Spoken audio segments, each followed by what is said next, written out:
Hello. Today we're going to dive into the progressive era. Just making sure I'm recording. Let's do a recap of what we learned this week about the progressive era. I'll also weave in a little bit of new information just to highlight some of the policies that we saw in this era that were happening at the state level as just a point of interest. So let's see here. All right. So kind of our key information, right, is we're starting to really see the American industrial state take off, continued kind of widening this gap between the folks who are at the top of that chain, the manufacturing owners, and then the people who are working class. So seeing a lot of really people being marginalized, being abused in their working situations. So this is really before any unions are forming. And then in this progressive era, that kind of starts happening where people start taking back a little power. World War I comes about, which has a lot of implications, right? There's kind of this class conflict emerging, and then we get into World War I, and we really see kind of that unionizing of the nation, where we have kind of this common enemy, and it really makes especially the working class kind of forget about their issues with the wealthy elites. And then we see the New Deal come out of the Depression, which really is the basis for so many social work programs. Kind of most programs that you're going to work within for any clients as a social worker evolved eventually out of this policy of Roosevelt with the New Deal. So a lot of interesting pieces there. And then really the emergence of social work. So really becoming a profession, kind of rolling out child welfare, a focus on women, parenting overall, just kind of takes a front seat as social work kind of becomes social work as we know it today to some degree. Okay, so we're just going to do a quick recap here. Zinn's chapter 11, he's talking about this expansion, the subjugation of the working class, really kind of diving into that conflict theory. Remember, that's kind of the Marxist social critic who wrote his books in the mid 1800s. And he really thinks or thought that the main purpose of government in capitalist society is to ensure that the rich and powerful maintain power, and that often comes at the expense of the working class. So really his whole, treatise is that as long as you have the people in power getting wealthier by being in power, the farther that gap between the classes is going to get. Some other interesting policies out of this time: the Interstate Commerce Act of 1887, which was supposed to regulate railroads in order to protect people's interests. The act really didn't do very much. It was kind of like this performative thing to get ordinary citizens to feel like the government was taking some action.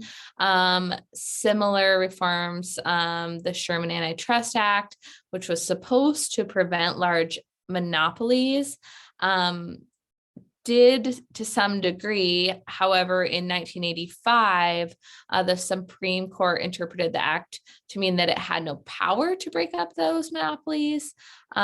So monopolies like the Rockefellers, the Carnegies, JP Morgan continue to just grow and grow, which really fueled the ability for those folks to gain wealth, but also they had so much power and money, they could really mistreat people and pay cheap prices for labor. And at this time too, you're starting to see a lot of immigration into the US. And so kind of building up this rhetoric around people of the working class, really targeting them against each other instead of understanding that they were being, oppressed by these monopolies and these wealthy business owners. But instead they had them kind of fighting for crumbs amongst each other. So a lot of tie-ins to what we see today with immigration reform and other populist movements of today, where you really see that othering, and you really see a lot of times politicians in power wanting to blame immigrants for things that, study after study really show that immigration has a positive effect on our economy. But it was just such a populist, like easy thing to point to of, oh, the wages are low because you're fighting for these immigrants for your job, instead of like, wages are low because these capitalist monopolies are taking advantage of the workers. Chapter 13, we get into the socialist challenge. So, a lot of things happening here. There was the folks called the muckrakers, which were journalists that really were outing the horrific conditions in the factories. Children were working in these factories. So this really speaks to that power of journalism and art. The Jungle was written at this point by Upton Sinclair, where he talked a lot about these factory conditions that were killing, maiming people, children. So in 1914 alone, almost 1 million workers are injured in factories. So they start to demonstrate, union membership starts to grow. Most unions at this point continue to exclude Black, and most exclude women and exclude immigrants. There are a few other more inclusive ones, like the IWW, the International Workers of the World. But overall, unions are starting to grow a little bit of power. You start to see, this idea of a progressive leader being these folks that are, have really big ideals of inclusion and fairness. But as Zinn couches it, these leaders only really looked to pass superficial reform that would help people feel like they did something, versus real policy that would help America's like underfed, poorest folks. So in 1913, the coal workers actually did a massive strike that started in Colorado. The government sends in the National Guard, which sets fire to these strikers' tents.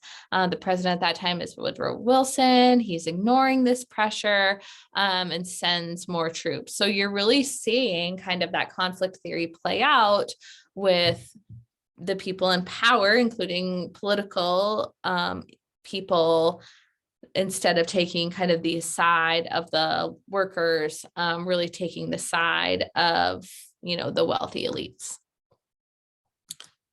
Okay, and then Zinn goes on into chapter 4, and we're seeing, war is the health of the state. So Zinn argues here that as those class tensions are growing and we go into this war, we really start to see a little more kind of unionizing, or not unionizing, but coalescence of people among the wealthy and the poor, kind of with this common cause, which is a common thing that happens to nations when they go to war, kind of that we're all in this together feeling. But some really interesting policies and perspectives start to come out. So Webb Du Bois is back and writes this article that just says, hey, basically, we're going into this war for no real reason. World War I is very, tricky to understand why we even entered it. And he says that, hey, they're just doing this to us to make us forget about how we're being so horribly mistreated. And so then in reaction kind of all these war naysayers or folks that don't want to go to war, Congress passes the Espionage Act, which introduces a 20-year sentence for people that are interfering with the war effort or criticizing the war. So a really intensive kind of gag order, right, around what people opposing the war. And this had a huge implication on social work because a lot of social workers at that point were anti-war and outwardly saying that. And then once this gag order, basically this Espionage Act passes, it's a real part of the thing that fuels social workers to move more into hey, we're going to be professionals and we're going to work within systems that exist versus we're going to fight for policy change. Okay, really quickly here, the Blau textbook key concepts, their social work as a profession here. Again, we kind of trade off our commitment to social reform because there was a lot of criticism to social work that it's not a real profession. And then funders weren't going to want to give money for people who, the Carnegies and those kind of folks are funding a ton of social work programs. And so they kind of say, like, we're not going to fund help for the poor if you all are out there just constantly pushing for reform. So again, that's impacted there. And then we also see the Red Scare, which is kind of that time where the leaders of the country really start talking about people that are wanting social reform as communists. And you can really be negatively impacted. You can be jailed if you are seen as a communist. So social workers move more from that cause of social policy to function where we're working in the agencies and doing the social work, and then also kind of switch to a focus on psychoanalysis, which is where you kind of see masters of social work like you all will be able to then later become therapists as this kind of starts to progress. Okay, so 1930s, we have Roosevelt. America's really in a depression. This is right before the war.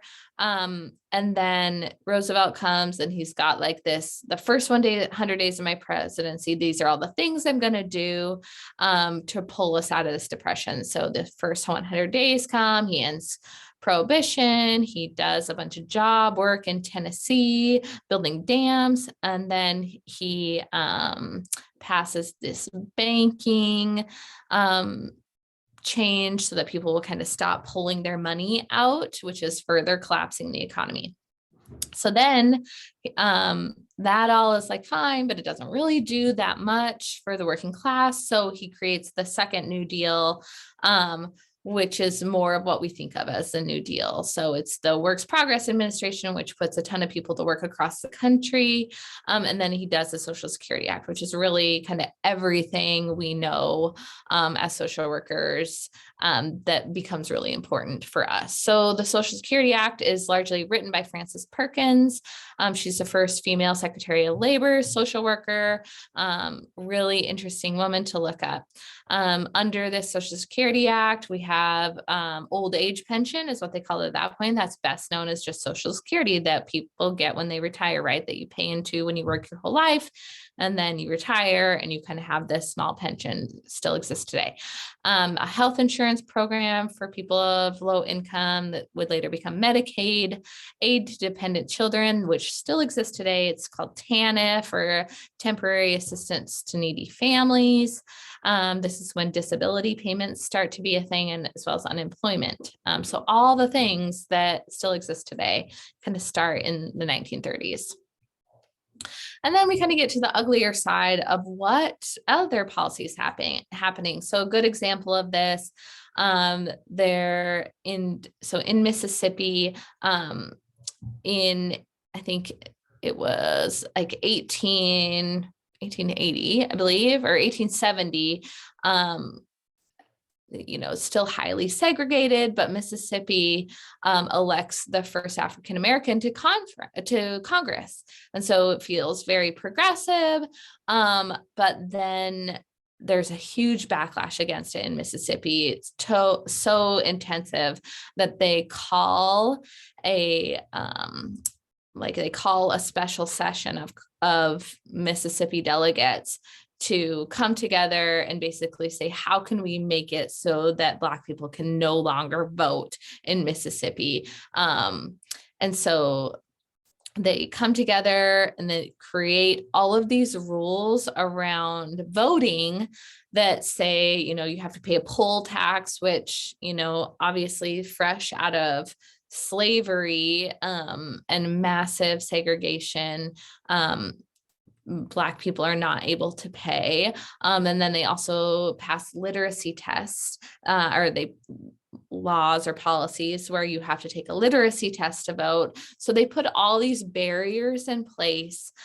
So in Mississippi, it goes from about 100,000 Black people voting in one year to the next year, only about 5,000. Black people being able to vote. So incredibly effective, incredibly racist policy. And these types of things are happening all over the country with this segregationist kind of movement. That's just one example from Mississippi. This next really goes to more of a lack of policy, right? So in Tulsa, you see on the left here, this picture of a really, beautiful town. So this was the area called Black Wall Street. It was very famous, affluent, post-World War I, Greenwood district area. So it was highly African-American population, and they had just amazing culture. They had their own kind of stock market exchange. They had churches and stores and theaters and post offices. And so in May of 1921, a young Black man named Dick Rowland was riding on an elevator, and a white woman stated that something about that he touched her or that he ran into her. There was multiple versions of this, but essentially this escalates to the point where people form a mob, and these, white men form a mob and they destroy this town. So they drop bombs, and then as people run out, they shoot them. Just this really crazy massacre. Up to 300 people died, 35 city blocks are destroyed. The governor sends in the National Guard, who then instead of kind of regulating the white men who are there militia style with guns shooting and holding people hostage, instead they take the Black people and imprison them. So just horrific, racism, and no one, not a single person was ever prosecuted for these crimes, for this massacre, which is really interesting. I mean, they had to be able to figure out who rented planes that day to drop bombs, right? So there was just no attempt to ever prosecute the people who really just completely destroyed this town. Children in the progressive era, the orphan trains start to head west. We see some real good social reform around child labor. In 1912, you see the Children's Bureau come into formation. It's quite a while before kids, have more protection. But again, this photo is a really good example again of how art can inform social policy. So the Child Bureau sent out this photographer, Lewis Hines, who goes and takes pictures of children all over the US who are who were working, right? This is a 5-year-old little child picking shrimp. So really trying to raise awareness through that effort. Just a little bit to bring this to present day relevance. We talked a lot during some of the readings around the Comstock Act, and we're seeing that today, right? Supreme Court fights around reproductive rights and access to healthcare, and access to really deciding our own destinies as women, with the use of birth control at a minimum. We still see a lot of real good strengths in unions to this day. Child welfare systems, all founded upon this era. It's had a lot of iterations and new laws that live within it that you will learn as we go through the program. But this was kind of the foundation. And then again, really social work continues to this day to walk this line of social justice advocacy, which we are largely as a profession like re-engaging in, versus kind of professional therapist, right? So kind of that micro work with a few people at a time to kind of this macro lens of, hey, we really need to help more people by advocating for social justice across the spectrum, local law, state law, federal law, that really helps lift people. So, if you're in this program and you're thinking, I just am doing this to be a private therapist, like that is not social work, right? That's like, we really have this obligation as social workers to care deeply about social justice reform overall. And there's the references. This slideshow will be posted, and reach out if you have questions. Thanks.